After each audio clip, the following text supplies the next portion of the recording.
వయసు రీత్యా 2029 నాటికి చంద్రబాబు క్రియాశీలంగా ఉండగలరో లేదో తెలియదు. రాష్ట్రంలో భవిష్యత్ రాజకీయాలు జగన్మోహన్ రెడ్డి, పవన్ కళ్యాణ్, లోకేష్ చుట్టూ కేంద్రీకృతమై ఉంటాయి. జగన్మోహన్ రెడ్డి ఇప్పటికే తాను ఏమిటో రుజువు చేసుకున్నారు.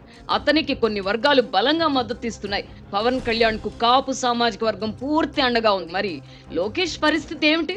మర్రి చెట్టు కింద మరో మొక్క బతికి బట్ట కట్టదు అన్నట్టుగా అతడి పరిస్థితి ఉంది. బీజేపీ అగ్ర నాయకత్వం రాష్ట్రంలో చంద్రబాబును పూర్తిగా నమ్ముతుందని భావించలేం. పవన్ కళ్యాణ్ ను ప్రోత్సహించడం ద్వారా తెలుగుదేశం పార్టీకి ప్రత్యామ్నాయంగా ఎదగాలని బీజేపీ అగ్రనాయకత్వం తలపోస్తోందని చెబుతున్నారు. పవన్ కళ్యాణ్ ఇటీవల రాష్ట్రంలో హిందూ ధర్మాన్ని నెత్తికెత్తుకున్నారు. అంటే బీజేపీతో ఆయనకు బలమైన అనుబంధం ఏర్పడిందని భావించాలి. రాజకీయాలు నిశ్చలంగా ఉండవు. ఎప్పుడైనా ఏదైనా జరగవచ్చు. తెలుగుదేశం జనసేన మధ్య ప్రస్తుతం ఉన్న సఖ్యత 2029 వరకు కూడా కొనసాగుతుందని చెప్పలేం.